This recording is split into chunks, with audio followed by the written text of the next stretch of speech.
So, friends, comrades, hello everybody. Just very briefly to say that I support absolutely everything that has been said so far, that's why I'm here. I think it's immensely important that those of us who are not classroom teachers support the NUT in this action. On no way must we allow the NUT to be isolated in taking any action against this testing or indeed the Key Stage 1 or the Key Stage 2 testing.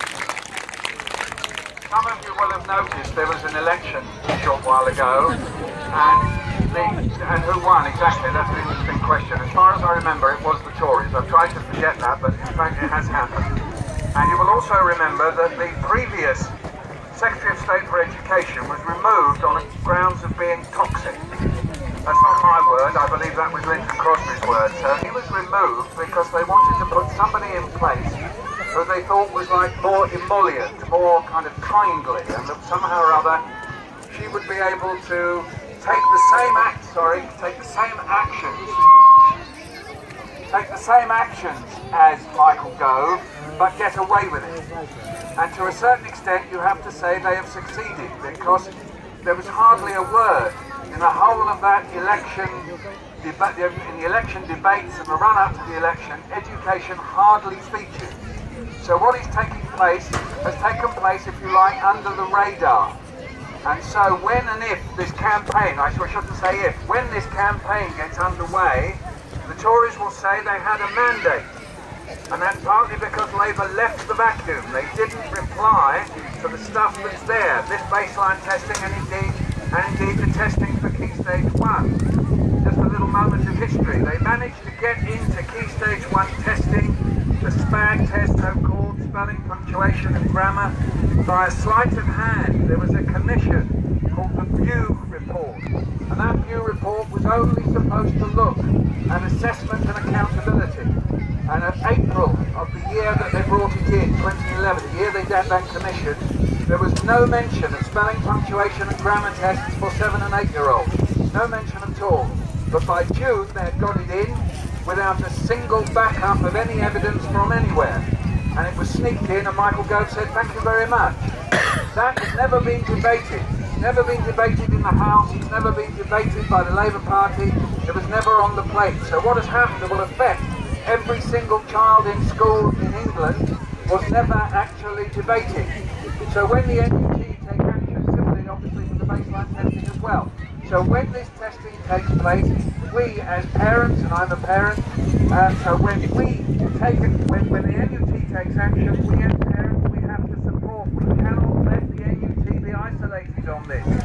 This government and the Tories, they know very well, they are very skilled at isolating unions when they take action. They will say that this stuff is for our benefit, and we have to reply as parents, no thank you.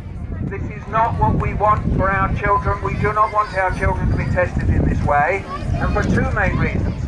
The tests themselves put the children under stress, they are invalid, but also because what happens with all testing is that it has a tailback through the education that the teachers are forced to give. Whether the teachers agree with it or not, the management in the schools come in and say you must teach to the test. That takes place in 9 out of 10 schools.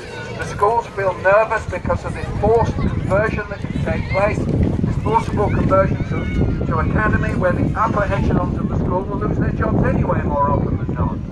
And in come these academy chains with no evidence whatsoever that forced academy conversion actually makes a school better or not. There is absolutely no evidence that turning a school into an academy, or indeed setting up of a free school, will improve the school on those grounds whatsoever. There is no evidence, but they will use this. And so the NUT, we have to, I keep repeating it, we have to support the NUT, or indeed if any of the other unions support that as well, because they will become isolated and they will tell us it's for our benefit, us as parents, so that we supposedly know more about our children. You know, those of us of a certain age, we can remember the conversations that our parents had with teachers when they came to school, or indeed some of us with older children. We had good and open and decent conversations with teachers that didn't involve arriving at parents' evening are being told immediately that our child was a 1-3C, you know, or a 2D asterisk 5 or whatever. We can remember, we just used to have conversations and we used to talk about our children, and they have prevented this from happening by numbers, literally by putting in the numbers. So it is fantastic to see you here today, friends. Absolutely wonderful to come with our children indeed as well, because we have to share this stuff with our children and say why it is crap, why it is rubbish, and why we are taking this action. Yes indeed, this government have politicised our children and will pretend that they haven't. They will say that of course it's not political, but it is when you look at the knowledge content that they're asking for. Even indeed by saying that what they are testing is knowledge and what they call retrieval and inference, that's the jargon they use, they are indeed politicising our children by moving education out of the area of open inquiry and interpretation. This is absolutely crucial. They have politicised the nature of education by reverting to that retrieval and inference style education. And they will accuse us that we're against knowledge when what we are in favour of is inquiry and knowledge. They will tell us that. They are the ones who politicised it. We are entitled to talk to our children about it and explain this to them, even when our teachers cannot. So that's another way in which we as parents have to support them. So I am, as I have said, 100% in support. I hope that my own union, which is the UCU, the College Lecturers Education, I work at Goldsmith, will support it as well as indeed I hope the ATL will support it, and indeed every possible organisation. It is vital that this campaign stretches and we see it for what it is. It is in its own way a form of violence against children, and we will say that over and over again. Thank you, friends. Thank you.